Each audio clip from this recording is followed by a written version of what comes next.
तो the big picture with RKM में रोज की तरह हमारे साथ में आज भी जुड़े हैं IBC24 के editor in chief Ravikant Mittal ji. Ravi ji, चुनाव प्रचार के दौरान नेताओं का बड़बोले बोल देना, कुछ एक दूसरे के लिए कह देना, ये तो आम सी बात है। सैम पित्रोदा ने जब कुछ कहा तो हमको लगा कांग्रेस के लिए मुश्किलें खड़ी हो रही हैं, लेकिन अब लगता है विभिन्न दलों के बीच में एक अनदेखा सा कंपटीशन है। हर दल के बड़े बड़े नेता ऐसे बोल रहे हैं जिसको सुनकर हैरत होती है। बरसों पहले के बोल पर अभी जवाब दिए जा रहे हैं। कैसे लिया जाए इसे, क्यों हो रहा है ये?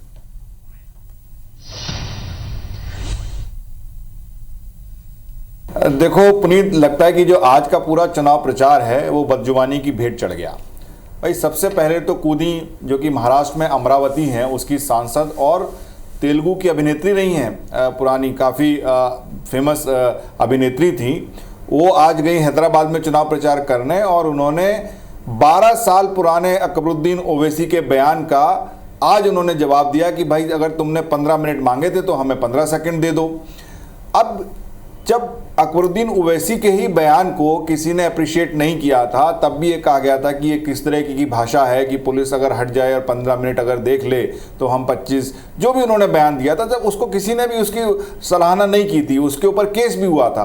तो फिर नवनीत राणा के आज के बयान को कैसे ठीक माना जा सकता है?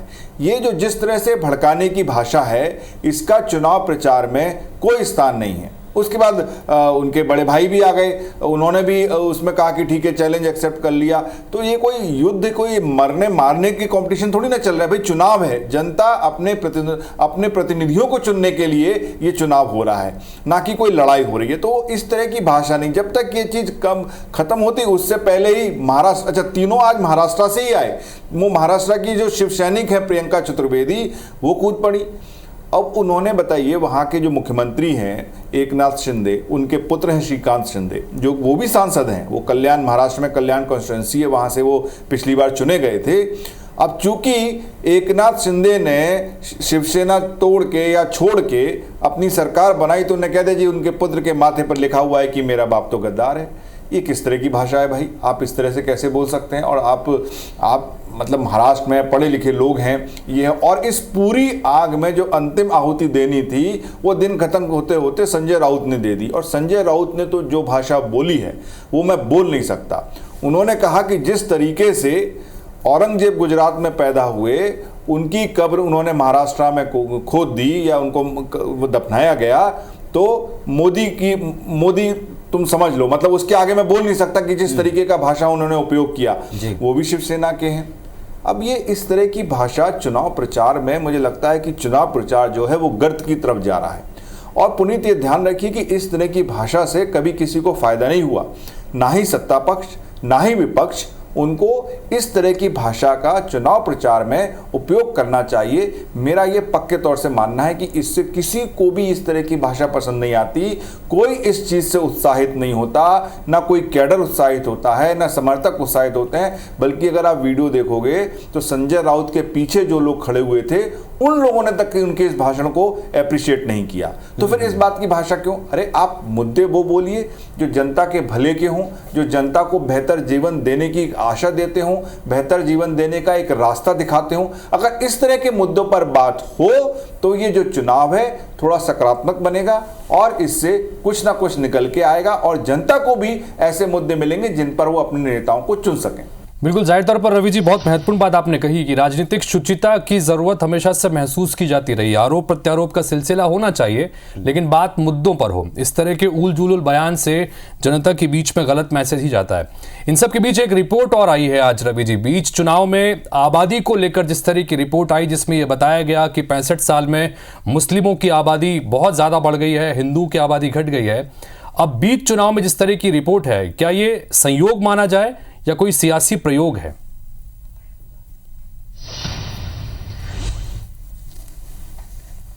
बिल्कुल, देखिए ये एक इकोनॉमिक एडवाइजरी काउंसिल है जो प्रधानमंत्री के लिए अलग से बनी हुई है। उसमें एक दो इकोनॉमिस्ट हैं, शमिका रवि हैं और 2-3 लोग हैं। और ये जो स्टडी थी, ये स्टडी थी कि 1950 से लेके 2015 तक केवल भारत में नहीं बल्कि कई दूसरे देशों में स्टडी करना था कि वहाँ पर डेमोग्राफी में क्या चेंज आया है।